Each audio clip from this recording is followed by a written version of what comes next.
Break ਤੋਂ ਬਾਅਦ ਤੁਹਾਡਾ ਫਿਰ ਸਵਾਗਤ।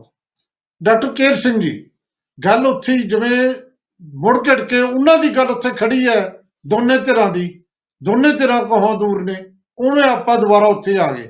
ਮੈਂ ਪੁੱਛਣਾ ਇਹ ਚਾਹੁੰਦਾ ਤੁਹਾਡੇ ਤੋਂ ਕਿ ਜਦੋਂ ਇਸ ਤਰ੍ਹਾਂ ਏਜੰਡੇ ਤੇ ਨਹੀਂ ਆਉਣ ਨੂੰ ਤਿਆਰ, ਉਦੋਂ ਆਪਾਂ ਕਿਵੇਂ ਇਹਨੂੰ ਪੋਜ਼ਿਟਿਵ ਮੰਨੀਏ ਜਿਹੜੀ ਗੱਲ ਤੁਸੀਂ ਕਹਿ ਰਹੇ ਹੋ? ਵਾਲੀਆ ਸਾਹਿਬ, ਗੱਲ ਨੂੰ ਦੇਖਣ ਦਾ ਦ੍ਰਿਸ਼ਟੀਕੋਣ ਤੇ ਨਿਰਭਰ ਕਰਦਾ ਹੈ ਵੀ ਇਹਨੂੰ ਪੋਜ਼ਿਟਿਵ ਲੈਣਾ ਜਾਂ ਨਹੀਂ ਲੈਣਾ। ਮੈਂ ਕਹਿੰਦਾ ਵੀ ਜਦੋਂ ਸਾਡੀ ਕਿਸਾਨੀ ਲੀਡਰਸ਼ਿਪ ਹੈ, ਜਿਹਦੇ ਵਿੱਚ ਮੈਨੂੰ ਭਰੋਸਾ ਹੈ ਐਟਲੀਸਟ, ਔਰ ਉਹਨਾਂ ਦੀ ਸਿਆਣਪ, ਦੂਰ ਦ੍ਰਿਸ਼ਟੀ ਔਰ ਤਜਰਬਾ, ਉਹਦੇ ਅਨੁਸਾਰ ਮੈਂ ਕਹਿੰਦਾ ਜਦੋਂ ਉਹ ਇਹ ਕਹਿੰਦੇ ਹੈ ਕਿ ਇਹ ਪੋਜ਼ਿਟਿਵ ਦਿਸ਼ਾ ਵਿੱਚ ਇੱਕ ਕਦਮ ਹੈ ਤੇ ਸਾਨੂੰ ਉੱਤੇ ਕਿੰਤੂ ਨਹੀਂ ਕਰਨਾ ਚਾਹੀਦਾ। ਪਹਿਲੀ ਤੇ ਗੱਲ ਹੈ ਕਿ ਉਹਨਾਂ ਦੀ ਜੱਜਮੈਂਟ ਇਹ ਹੈ, ਔਰ ਮੈਂ ਆਪ ਸਮਝਦਾ ਕਿ ਇਹ ਪੋਜ਼ਿਟਿਵ ਦਿਸ਼ਾ ਵਿੱਚ ਪਹਿਲਾ ਕਦਮ ਹੈ ਜ਼ਰੂਰ, ਜੋ ਕੇਂਦਰ ਦੀ ਇੱਕ ਮੈਂ ਸਮਝਦਾ ਕਿ ਜ਼ਹਿਨੀਅਤ ਕਿ ਉਹ ਹੁਣ ਜੇਤੂ ਰੌਂ ਵਿੱਚ ਨਹੀਂ ਹੈ। ਉਹਨਾਂ ਨੂੰ ਪਤਾ ਹੈ ਕਿ ਅਸੀਂ ਹਾਰ ਚੁੱਕੇ ਹੋਏ ਹਾਂ।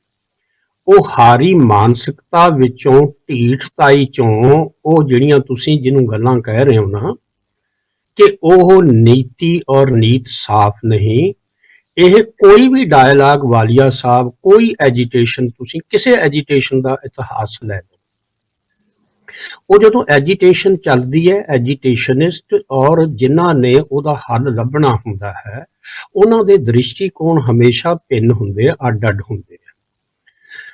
ਐਜੀਟੇਸ਼ਨਿਸਟ ਦੀ ਇੱਛਾ ਇਹ ਹੁੰਦੀ ਹੈ ਕਿ ਸਾਡੀਆਂ ਮੰਗਾਂ ਜਿਹੜੀਆਂ ਸਪਸ਼ਟ ਰੂਪ 'ਚ ਤੁਰਤ-ਫੁਰਤ ਮੰਨ ਲਈਆਂ ਜਾਣ। ਸਰਕਾਰਾਂ ਦੀ ਹਮੇਸ਼ਾ ਹੀ ਇਹ ਨੀਤੀ ਹੁੰਦੀ ਹੈ ਕਿ ਇਹਨੂੰ ਲਟਕਾਇਆ ਜਾਏ, ਘੱਟ ਤੋਂ ਘੱਟ ਗੱਲ ਕੰਸੀਡ ਕੀਤੀ ਜਾਏ। ਉਹ ਦ੍ਰਿਸ਼ਟੀਕੋਣ ਹੁੰਦਾ ਹੀ ਹੁੰਦਾ, ਇਹ ਕੋਈ ਨਵੇਕਲੀ ਗੱਲ ਨਹੀਂ ਹੈ, ਉਹੀ ਚੀਜ਼ ਹੋਣਾ ਹੈ, ਇਹੀ ਪਹਿਲਾਂ ਹੁੰਦਾ। ਸੋ ਇਸ ਕਰਕੇ ਮੈਂ ਕਹਿਣਾ ਹੈ ਕਿ ਪੋਜ਼ਿਟਿਵ ਇਸ ਦਿਸ਼ਾ 'ਚ ਮੈਂ ਤਾਂ ਮੰਨਦਾ ਕਿ ਇੱਕ ਤੇ ਮੇਰੀ ਆਪਣੀ ਸਮਝ ਹੈ, ਔਰ ਦੂਸਰਾ ਮੇਰਾ ਕਿਸਾਨੀ ਲੀਡਰਸ਼ਿਪ ਤੇ ਭਰੋਸਾ ਹੈ ਕਿ ਉਹ ਬਹੁਤ ਸਿਆਣੀ ਹੈ ਔਰ ਸਪਸ਼ਟ ਹੈ। ਜਦੋਂ ਉਹ ਇਹ ਕਹਿੰਦੇ ਆ ਵੀ ਇਹ ਪੋਜ਼ਿਟਿਵ ਦਿਸ਼ਾ ਵਿੱਚ ਇੱਕ ਸਟੈਪ ਹੈਗਾ ਤੇ ਸਾਨੂੰ ਇਹ ਗੱਲ ਮੰਨ ਲੈਣੀ ਚਾਹੀਦੀ। ਦੂਸਰੀ ਗੱਲ ਵਾਲੀਆ ਸਾਹਿਬ ਇਹ ਹੈ ਕਿ ਜਦੋਂ ਇਹ ਮੁੱਦੇ ਹੁਣ 4 ਤਰੀਕ ਨੂੰ ਵਿਚਾਰੇ ਜਾਣੇ ਹਨ, ਇਹ ਦੋਨੋਂ ਕੇਂਦਰ, ਹੋਰ ਤਾਂ ਕੋਈ ਇਸ਼ੂ ਹੀ ਨਹੀਂ। ਹੁਣ ਇਸ਼ੂ ਇਹੀ ਹੈ, ਅਮੈਂਡਮੈਂਟ ਵਾਲਾ ਇਸ਼ੂ ਤੇ ਕਿਸਾਨਾਂ ਨੇ ਪਹਿਲਾਂ ਹੀ ਕਹਿਤਾ ਵੀ ਅਸੀਂ ਅਮੈਂਡਮੈਂਟ ਵਾਲੀ ਕੋਈ ਗੱਲ ਨਹੀਂ, ਜੋ ਤੁਸੀਂ ਕਹਿੰਦੇ ਹੋ ਵੀ ਅਮੈਂਡ ਕਰ ਲਓ, ਸਾਡਾ ਇਹ ਗੱਲ ਨਹੀਂ ਹੈ। ਸਾਡੇ ਤੇ ਇਹਨਾਂ ਨੂੰ ਰੱਦ ਕਰਕੇ ਤੁਸੀਂ ਨਵੇਂ ਸਿਰੇ ਤੋਂ ਬਣਾਉਣਾ ਜਿਹੜਾ ਇਹ। ਹੁਣ ਆਪਸ਼ਨ ਸਾਡੇ ਕੋਲ ਦੋਨੋਂ ਉਹੀ ਨੇ ਜਿਹਦਾ ਆਪਾਂ ਪਹਿਲਾਂ ਜ਼ਿਕਰ ਕੀਤਾ ਵਾਲੀਆ ਸਾਹਿਬ। ਇੱਕ ਤੇ ਹੈਗਾ ਕਿ ਇਹ ਸਰਕਾਰ ਕਹਿ ਦੇਵੇ ਕਿ ਠੀਕ ਹੈ ਜੀ, ਅਸੀਂ ਇਹਦੀ ਇੰਪਲੀਮੈਂਟੇਸ਼ਨ ਸਸਪੈਂਡ ਕਰ ਦਿੰਦੇ, ਨਹੀਂ ਲਾਗੂ ਕਰਦੇ, ਤੇ ਆਪਾਂ ਇਹਦਾ ਨਵੇਂ ਸਿਰੋਂ ਤੋਂ ਸ਼ੁਰੂ ਕਰ ਦਿੰਦੇ, ਖੁਦ ਕਰ ਲਵੇ ਫੈਸਲਾ। ਦੂਸਰਾ ਹੈਗਾ ਹੈ ਕਿ ਉਹ ਸੁਪਰੀਮ ਕੋਰਟ ਵਾਲਾ ਜਿਹੜਾ ਹੈਗਾ। ਹੁਣ ਇਹਦੇ ਡਾਕਟਰ ਸਾਹਿਬ ਤੀਸਰੇ ਦਾ ਸੰਕੇਤ ਦਿੱਤਾ ਸਰਕਾਰ ਨੇ ਕਿ ਆਪਾਂ ਇੱਕ ਕਮੇਟੀ ਬਣਾ ਦਿੰਦੇ ਆ, ਕਮੇਟੀ ਟਾਈਮ ਨਹੀਂ ਵਾਲੀਆ ਸਾਹਿਬ, ਜਿਹੜੀ ਤੁਸੀਂ ਕਹਿ ਰਹੇ ਹੋ ਉਹ ਜਿਸ ਤਰ੍ਹਾਂ ਕਲੇਰ ਸਾਹਿਬ ਜਾਂ ਮੇਰੇ ਬਾਕੀ ਮਿੱਤਰ ਕਹਿ ਰਹੇ ਆ ਨਾ, ਉਹ ਉਹਨਾਂ ਦੀ ਰਣਨੀਤੀ ਦਾ ਹੈਗਾ। ਇਹ ਗੱਲ ਕਮੇਟੀ ਵਾਲੀ ਕਿਸਾਨਾਂ ਨੇ ਆਊਟਰਾਈਟ ਰਿਜੈਕਟ ਕਰ ਦਿੱਤੀ ਹੋਈ, ਇਹ ਨਹੀਂ ਹੋਣੀ ਗੱਲ, ਇਹ ਨਹੀਂ ਮੰਨੀ ਜਾਣੀ। ਕਮੇਟੀ ਕਿਸਾਨਾਂ ਨੇ ਬਿਲਕੁਲ ਨਹੀਂ ਮੰਨਣੀ, ਗੱਲ ਟੁੱਟ ਜਾਣੀ ਇਸ ਇਸ਼ੂ ਤੇ। ਮੇਰੀ ਸਮਝ ਮੁਤਾਬਕ ਆਪਸ਼ਨ 2 ਹੀ ਹੈ, ਜਾਂ ਤੇ ਇਹ ਕਹਿਣ ਕਿ ਠੀਕ ਹੈ ਜੀ ਅਸੀਂ ਸਸਪੈਂਡ ਕਰ ਦਿੰਦੇ ਇਹਨਾਂ ਦੀ ਇੰਪਲੀਮੈਂਟੇਸ਼ਨ ਔਰ ਨਵੇਂ ਬਣਾਵਾਂਗੇ, ਜੋ ਵੀ ਵਿਧੀ ਵਿਧਾਨ ਹੁੰਦਾ ਕਲੀਅਰ ਸਾਹਿਬ ਬੈਟਰ ਦੱਸ ਸਕਦੇ ਆ ਕਾਨੂੰਨੀ ਨੁਕਤਾ ਲਗਾ ਤੋਂ। ਪਰ ਮੈਨੂੰ ਲੱਗਦਾ ਕਿ 2 ਹੀ ਆਪਸ਼ਨਸ ਹੈਗੀਆਂ। ਇੱਕ ਤੇ ਉਹ ਮੰਨ ਲੈਣ ਕਿ ਅਸੀਂ ਇਹਨਾਂ ਨੂੰ ਸਸਪੈਂਡ ਕਰ ਦਿੰਦੇ ਆ, ਨਵੇਂ ਸਿਰੇ ਤੋਂ ਬਣਾਵਾਂਗੇ। ਦੂਸਰਾ ਹੈਗਾ ਕਿ ਇਹ ਸੁਪਰੀਮ ਕੋਰਟ ਵਾਲਾ ਰਸਤਾ ਸਰਕਾਰ ਚੂਜ਼ ਕਰ ਲਵੇ ਕਿ ਇਹ ਸੁਪਰੀਮ ਕੋਰਟ ਤੋਂ ਫੈਸਲਾ ਹੋ ਜਾਏ, ਜਿਹਦੇ ਨਾਲ ਸਰਕਾਰ ਦੀ ਵੀ ਰਹਿ ਆਵੇ ਔਰ ਕਿਸਾਨੀ ਲੀਡਰਸ਼ਿਪ ਦੀ ਵੀ ਰਹਿ ਆਵੇ ਔਰ ਵਿਚਲਾ ਰਸਤਾ ਨਿਕਲ ਆਵੇ। ਮੇਰੀ ਪਰਸਨਲ ਜੱਜਮੈਂਟ ਬੜੇ ਚਿਰਾਂ ਤੋਂ ਵਾਲੀਆ ਸਾਹਿਬ ਇਹੀ ਬਣੀ ਹੋਈ ਹੈ, ਮੇਰੀ ਸਮਝ ਗਲਤ ਹੋ ਸਕਦੀ ਹੈ। ਮੈਨੂੰ ਲੱਗਦਾ ਇਹ ਹੈ ਕਿ ਸ਼ਾਇਦ ਉਹ ਸੁਪਰੀਮ ਕੋਰਟ ਵਾਲਾ ਰਸਤਾ ਜਿਹੜਾ ਹੈਗਾ ਉਹ ਅਡਾਪਟ ਕਰਨ ਦੀ ਕੋਸ਼ਿਸ਼ ਕਰੇ ਕੇਂਦਰ ਦੀ ਸਰਕਾਰ, ਕਿਉਂਕਿ ਉਹਦੇ ਨਾਲ ਉਹਦਾ ਨੱਕ ਰਹਿ ਆਉਂਦਾ ਕਿ ਉਹਨਾਂ ਨੇ ਆਪ ਨਹੀਂ ਕੀਤਾ, ਕਿ ਉਹਨਾਂ ਨੇ ਸੁਪਰੀਮ ਕੋਰਟ ਦੇ ਕਹੇ ਤੇ ਇਹ ਉਹਨਾਂ ਨੂੰ ਕਰਨਾ ਪਿਆ, ਔਰ ਇਹਦੇ ਨਾਲ ਕਿਸਾਨਾਂ ਨੂੰ ਵੀ ਇਹਦੇ ਵਿੱਚ ਰਾਹਤ ਮਿਲ ਸਕਦੀ ਹੈ ਲੀਡਰਸ਼ਿਪ ਨੂੰ, ਕਿ ਇਹ ਜੇ ਹੁਣ ਇੱਕ ਵਾਰੀ ਉਹਨਾਂ ਦੇ ਕਹੇ ਤੇ ਸਸਪੈਂਡ ਹੋ ਜਾਂਦੇ ਆ ਔਰ ਨਵੇਂ ਸਿਰੇ ਤੋਂ ਇਹਨਾਂ ਬਾਰੇ ਸੋਚਿਆ ਜਾਣਾ ਹੈ ਤਾਂ ਇੱਕ ਵੇ ਆਊਟ ਨਿਕਲ ਸਕਣ ਦੀ ਸੰਭਾਵਨਾ ਇਹ ਬਣਦੀ ਹੈ। ਵਾਲੀ ਸਾਹਿਬ ਮੇਰੀ ਸਮਝ ਇਹ ਹੈ ਬੜੇ ਚਿਰਾਂ ਤੋਂ ਕਈ ਚਿਰਾਂ ਤੋਂ ਮੇਰੀ। ਡਾਕਟਰ ਸਾਹਿਬ ਇਹ ਹੋ ਸਕਦੀ ਹੈ, ਲੇਕਿਨ ਇਹਦੇ ਚ MSP ਦਾ ਵੀ ਰੇਟਕਾ ਬਹੁਤ ਵੱਡਾ ਹੈ, ਕਿਉਂਕਿ ਜਿਸ ਤਰੀਕੇ ਨਾਲ ਹੁਣ ਬਾਕੀ ਸੂਬੇ ਵੀ ਨਾਲ ਲੱਗੇ ਨੇ ਤੇ ਉਹਨਾਂ ਦੇ ਮਨ ਚ ਵੀ MSP ਸਾਰੇ ਸੂਬਿਆਂ ਚ ਲਾਗੂ ਹੋਵੇ ਔਰ ਸਾਰੀਆਂ ਫਸਲਾਂ ਤੇ ਹੋਵੇ, ਇਹ ਵੀ ਇੱਕ ਮਸਲਾ ਹੈ। ਕਲੇਰ ਸਾਹਿਬ ਇਹ ਸੁਪਰੀਮ ਕੋਰਟ ਦੀ ਜਦੋਂ ਡਿਸਕਸ਼ਨ ਹੋਣੀ ਨਾ, ਕਮੇਟੀ ਬਣੀ, ਉਹਦੇ ਵਿੱਚ ਇਹ ਇਸ਼ੂ ਵੀ ਸ਼ਾਮਲ ਹੋਣਾ ਹੈ ਜੀ। ਜਿਹੜੀ ਗੱਲ ਤੁਸੀਂ ਕਿਸਾਨੀ ਲੀਡਰਸ਼ਿਪ ਦੀ ਡਾਕਟਰ ਸਾਹਿਬ ਕਹਿ ਰਹੇ ਹੋ, ਇਹ 'ਚ ਕੋਈ ਦੋਰਾਵਾ ਨਹੀਂ ਕਿ ਇੰਨੀ ਮੈਚੁਰ ਲੀਡਰਸ਼ਿਪ ਸ਼ਾਇਦ ਮੈਂ ਪਹਿਲਾਂ ਨਹੀਂ ਦੇਖੀ ਕਿਸੇ ਵੀ ਇਸ ਤਰ੍ਹਾਂ ਦੀ ਐਜੀਟੇਸ਼ਨ 'ਚ, ਜਿੰਨੀ ਇਹਨਾਂ ਦਿਨਾਂ 'ਚ ਕਿਸਾਨੀ ਲੀਡਰਸ਼ਿਪ ਲਗਭਗ ਸਾਰੇ ਕਿਸਾਨ ਲੀਡਰ ਜਿਹੜੇ ਨੇ ਬਹੁਤ ਮੈਚੁਰ ਐਂਗਲ ਤੋਂ ਇਹ ਐਕਟ ਕਰ ਰਹੇ ਨੇ। ਔਰ ਕਿਤੇ ਨਾ ਕਿਤੇ ਮੈਨੂੰ ਇਹ ਵੀ ਲੱਗਦਾ ਹੈ ਕਿ ਕਾਨੂੰਨੀ ਨੁਕਤੇ ਤੋਂ ਵੀ ਉਹ ਲਗਾਤਾਰ ਸੰਪਰਕ 'ਚ ਨੇ। ਜਿਹੜੇ ਵੀ ਵਕੀਲ ਉਹਨਾਂ ਦੀ, ਹੁਣ ਤਾਂ ਸਾਰੇ ਵਕੀਲ ਮਦਦ ਕਰ ਰਹੇ ਨੇ, Punjab and Haryana high court ਦੇ ਬਾਰ ਕੌਂਸਲ ਵੀ ਔਰ ਸੁਪਰੀਮ ਕੋਰਟ ਦੀ ਬਾਰ ਕੌਂਸਲ ਵੀ। ਇਸ ਕਰਕੇ ਕਾਨੂੰਨੀ ਨੁਕਤੇ ਤੋਂ ਉਹਨਾਂ ਦੇ ਵਿੱਚ ਇਸ ਗੱਲ ਦੀ ਵੀ ਪੋਜ਼ਿਟਿਵਿਟੀ ਔਰ ਉਹਨਾਂ ਨੂੰ ਇਸ ਗੱਲ ਦਾ ਜਿਹੜਾ ਇੱਕ ਮੋਰਲੀ ਸਪੋਰਟ ਮਿਲਦੀ ਹੈ ਕਿ ਅਸੀਂ ਕਾਨੂੰਨੀ ਤੌਰ ਤੇ ਵੀ ਸਟਰੋਂਗ ਆ। ਇਸੇ ਕਰਕੇ ਉਹ ਲੜਾਈ ਇੰਨੇ ਵਧੀਆ ਤਰੀਕੇ ਨਾਲ ਲੜ ਰਹੇ ਨੇ। ਵਕੀਲ ਸਾਹਿਬ, ਤੁਹਾਨੂੰ ਕੀ ਲੱਗਦਾ ਹੈ ਜਿਹੜਾ ਰਸਤਾ ਡਾਕਟਰ ਕੇਰ ਸਿੰਘ ਨੂੰ ਲੱਗਦਾ ਹੈ, ਐਡਵੋਕੇਟ ਕਲੇਰ, ਤੁਹਾਨੂੰ ਕੀ ਲੱਗਦਾ? ਵਾਲੀਆ ਸਾਹਿਬ, ਮੈਂ ਇਹ ਗੱਲ ਕਹੂੰਗਾ ਕਿ 4 ਤਰੀਕ ਵਾਲੀ ਮੀਟਿੰਗ ਹੈ ਜਿਹੜੀ, ਉਹਦੇ ਤੇ ਤਾਂ ਆਪਾਂ ਬਿਲਕੁਲ ਹੁਣ ਇੱਕ ਬਾਰਡਰ ਲਾਈਨ ਦੇ ਉੱਤੇ ਖੜੇ ਆ, ਕਿਉਂਕਿ ਆਪਾਂ ਦੁਬਾਰਾ ਉੱਥੇ ਆ ਗਏ ਕਿ ਕਾਨੂੰਨ ਰੱਦ ਜਾਂ ਨਹੀਂ, ਕਿਉਂਕਿ ਉਦਣ ਤਾਂ ਇਸ ਤੋਂ ਅੱਗੇ ਗੱਲ ਮੈਨੂੰ ਨਹੀਂ ਲੱਗਦਾ ਕਿ ਚੱਲ ਸਕਦੀ ਹੈ ਕੋਈ। ਔਰ ਦੂਜੀ ਗੱਲ, ਕੇਰ ਸਿੰਘ ਜੀ ਬਹੁਤ, ਡਾਕਟਰ ਸਾਹਿਬ ਸਾਡੇ ਬਹੁਤ ਜ਼ਿਆਦਾ ਇਸ ਚੀਜ਼ ਨੂੰ ਸਮਝਦੇ ਨੇ ਕਿ ਇਹ ਜਿਹੜੇ ਕਾਨੂੰਨ ਨੇ, ਹੁਣ ਅਗਰ ਕੋਈ ਕਮੇਟੀ ਵੀ ਬਣਾਉਣੀ ਹੈ ਵਾਲੀਆ ਸਾਹਿਬ, ਤਾਂ ਪਹਿਲਾਂ ਇਹ ਕਾਨੂੰਨ ਜਾਂ ਤਾਂ ਹੋਲਡ ਤੇ ਲਾਣੇ ਪੈਣਗੇ, ਜਾਂ ਜਿੱਦਾਂ ਸੁਪਰੀਮ ਕੋਰਟ ਦੇ ਆਰਡਰ ਹੁੰਦੇ ਆ ਕਿ till the further these laws are put on abeyance, ਤਾਂ ਕਮੇਟੀ ਬਣੂਗੀ। ਅਗਰ ਸਰਕਾਰ ਇਹਨਾਂ ਨੂੰ ਇਨਫੋਰਸ ਰੱਖਦੀ ਹੈ ਤੇ ਕਮੇਟੀ ਬਣਾਉਣ ਦੀ ਕੋਸ਼ਿਸ਼ ਕਰਦੀ ਹੈ, ਉਹ ਆਊਟਰਾਈਟਲੀ ਰਿਜੈਕਟਡ ਹੈ। ਔਰ ਦੂਜੀ ਗੱਲ ਇਹਦੇ 'ਚ ਇੱਕ ਚੀਜ਼ ਜਿਹੜੀ ਦੇਖਣ ਵਾਲੀ ਹੈ ਵਾਲੀਆ ਸਾਹਿਬ, ਕਿ ਜਿਹੜੀ ਪਟੀਸ਼ਨ ਉਦੋਂ ਚੱਕੀ ਜਾਂਦੀ ਹੈ, ਉਹ ਪਟੀਸ਼ਨ ਹੈਗੀ ਹੈ ਦਿੱਲੀ ਦੇ ਬਾਰਡਰਸ ਨੂੰ ਖਾਲੀ ਕਰਾਉਣ ਦੀ। ਜਾਂ ਤਾਂ ਸਾਰੀਆਂ ਪਟੀਸ਼ਨਸ ਕਲੱਬ ਹੋ ਕੇ ਉਸ ਬੈਂਚ ਦੇ ਅੱਗੇ ਜਾਣ ਜਿਨ੍ਹਾਂ ਦੇ ਵਿੱਚ ਨੋਟੀਫਿਕੇਸ਼ਨਸ ਜਿਹੜੀਆਂ ਹੁਣ ਗਵਰਨਮੈਂਟ ਨੇ ਬਿੱਲ ਬਣਾਏ ਨੇ ਅੰਡਰ ਚੈਲੰਜ ਹੋਣ, ਫਿਰ ਇਹਨਾਂ ਦੇ ਉੱਤੇ ਕੋਈ ਸਟੇ ਆਰਡਰ ਸੁਪਰੀਮ ਕੋਰਟ ਪਾਸ ਕਰੂਗਾ। ਸੋ ਮੈਨੂੰ ਇਹ ਚੀਜ਼ ਲੱਗਦੀ ਹੈ। ਐਡਵੋਕੇਟ ਸਾਹਿਬ ਦੱਸੋ ਵੀ ਉਹਨਾਂ ਨੇ ਵੋਕੇਸ਼ਨ ਬੈਂਚ ਕਿਉਂ ਨਹੀਂ ਬਣਾਇਆ? ਉਹ ਸੀਰੀਅਸਲੀ ਨਹੀਂ ਲੈ ਰਹੇ ਜਾਂ ਉਸੇ ਬੈਂਚ ਕੋਲ ਗੱਲ ਜਾਣੀ ਹੈ? ਤਾਂ ਕਰਕੇ ਮੈਨੂੰ ਇਹ ਲੱਗਦਾ ਵਾਲੀਆ ਸਾਹਿਬ ਕਿ ਜਿਹੜਾ ਬੈਂਚ ਇਹਨੂੰ ਪਹਿਲਾਂ ਦੇਖ ਰਿਹਾ, ਉਸੇ ਬੈਂਚ ਦੇ ਹੀ ਪਟੀਸ਼ਨਸ ਇਹ ਜਾਣਗੀਆਂ। ਔਰ ਹੋ ਸਕਦਾ ਹੈ ਕਿ ਜਿੱਦਣ ਹੁਣ ਇਹ ਬੈਂਚ ਬੈਠੇ, ਸਾਰੀਆਂ ਪਟੀਸ਼ਨਸ ਕਲੱਬ ਹੋ ਕੇ, ਜਿਹਦੇ 'ਚ ਪਹਿਲਾਂ ਬਿਲਸ ਵੀ ਚੈਲੰਜ ਹੋਏ ਨੇ ਇਹ, ਸੋ ਸਾਰੀਆਂ ਪਟੀਸ਼ਨਾਂ ਕਲੱਬ ਹੋ ਕੇ ਉਸੇ ਬੈਂਚ ਦੇ ਅੱਗੇ ਜਾਣ, ਕਿਉਂਕਿ ਹੁਣ ਇਸ ਜਿੱਥੇ ਆਪਾਂ ਕੁਝ ਕਹਿਣਾ ਚਾਹੁੰਦੇ ਨੇ, ਆਪਾਂ ਦੇਖੀਏ ਕੀ ਕਹਿਣਾ ਚਾਹੁੰਦੇ। ਹਾਂਜੀ ਡਾਕਟਰ ਸਾਹਿਬ। ਮੇਰੇ ਅਜ਼ੀਜ਼ ਕਲੇਰ ਸਾਹਿਬ, ਦੇਖੋ ਗੱਲ ਇਹਨੂੰ ਇਹ ਹੈ ਕਿ ਇਹ ਮੁੱਢ ਵਿੱਚ ਹੀ ਜਦੋਂ ਪਟੀਸ਼ਨ ਜਿਹੜੀ ਵੀ ਸੁਪਰੀਮ ਕੋਰਟ ਕੋਲੇ ਆਈ ਸੀ, ਉਹਦੇ ਤੇ ਹੀ ਸੁਪਰੀਮ ਕੋਰਟ ਦੀ ਆਬਜ਼ਰਵੇਸ਼ਨ ਜਿਹੜੀ ਸੀਗੀ ਟੋਣ ਦੀ ਕੋਸ਼ਿਸ਼ ਕੀਤੀ ਗਈ। ਸਰਕਾਰ ਨੂੰ ਕਿਹਾ ਗਿਆ ਕਿ ਤੁਸੀਂ ਆਪਣੀ ਰਾਏ ਦੱਸੋ ਕਿ ਇਹਨਾਂ ਨੂੰ ਆਪਾਂ ਸਸਪੈਂਡ ਕਰ ਦਈਏ ਤੇ ਤੁਹਾਡਾ ਐਟੀਟਿਊਡ ਇਹਦੇ ਬਾਰੇ ਕੀ ਹੋਏਗਾ। ਸੋ ਉਹ ਆਪਾਂ ਇਸ਼ੂ ਇਹਦਾ ਇਹੋ ਜਿਹੀ ਨਹੀਂ ਹੈ ਕਿ Supreme Court has taken cognizance of and all the aspects thereof, ਔਰ ਉਹਨਾਂ ਨੇ ਇਹ ਸੁਜੈਸਟ ਕੀਤਾ, ਸੁਪਰੀਮ ਕੋਰਟ ਨੇ ਮੁੱਢ ਵਿੱਚ ਹੀ ਜਿਹੜੀ ਸੁਣਵਾਈ ਹੋਈ ਹੈ ਕਿ ਕੀ ਇਹਨਾਂ ਕਾਨੂੰਨਾਂ ਨੂੰ ਕੁਝ ਸਮੇਂ ਲਈ ਸਸਪੈਂਡ ਕਰ ਦਿੱਤਾ ਜਾਏ। ਇਹ ਸਵਾਲ ਉਹਨਾਂ ਨੇ ਪਾਇਆ ਸੀ ਇਹਨਾਂ ਨੂੰ। ਤਾਂ ਮੇਰਾ ਮਤਲਬ ਕਹਿਣ ਤੋਂ ਸਿਰਫ ਇਹ ਹੈ ਕਿ ਇਹ ਮਸਲਾ ਸੁਪਰੀਮ ਕੋਰਟ ਜਦੋਂ ਸੁਣਦੀ ਹੈ, ਉਹਦੇ ਧਿਆਨ ਵਿੱਚ ਆ ਸਕਦਾ ਹੈ। ਇਹਦੀਆਂ ਟੈਕਨੀਕੈਲਿਟੀਜ਼ ਕਲੀਅਰ ਸਾਹਿਬ ਜ਼ਿਆਦਾ ਜਾਣਦੇ ਆ ਕਿਉਂਕਿ ਕਾਨੂੰਨੀ ਮਾਹਰ ਹਨ, ਪਰ ਇਹਦੇ ਬਾਵਜੂਦ ਸੁਪਰੀਮ ਕੋਰਟ ਨੇ ਆਲਰੇਡੀ ਕੌਗਨੀਜ਼ੈਂਸ ਇਸ ਇਸ਼ੂ ਦਾ ਲਿਆ ਹੋਇਆ। ਡਾਕਟਰ ਸਾਹਿਬ, ਇਹ ਗੱਲ ਸ਼ਾਇਦ ਉਦੋਂ ਆਉਂਦੀ ਹੈ ਕਿਉਂਕਿ ਤੁਸ਼ਾਰ ਮਹਿਤਾ ਨੇ ਇਹ ਗੱਲ ਕਹੀ ਸੀ ਕਿ ਇਸ ਜੇ ਉਹ ਕਹਿੰਦੇ ਵੀ ਹੋਲਡ ਕੀਤਾ ਜਾ ਸਕਦਾ, ਉਹ ਕਹਿੰਦਾ ਮੈਨੂੰ ਗੱਲ ਕਰਨੀ ਪਏਗੀ। ਜੇ ਦੁਬਾਰਾ ਹੋ ਸਕਦਾ ਵਾਲੇ ਸਾਹਿਬ, with due respect to doctor Ker Singh ਜੀ, ਮੈਂ ਥੋੜਾ ਜਿਹਾ ਕਲੈਰੀਫਾਈ ਕਰਨਾ ਚਾਹੂੰਗਾ। ਸੁਪਰੀਮ ਕੋਰਟ ਨੇ ਸਰਕਾਰ ਨੂੰ ਇਹ ਗੱਲ ਪੁੱਛੀ ਸੀ ਕਿ ਤੁਸੀਂ ਇਹਨੂੰ ਹੋਲਡ ਕਰ ਸਕਦੇ ਹੋ।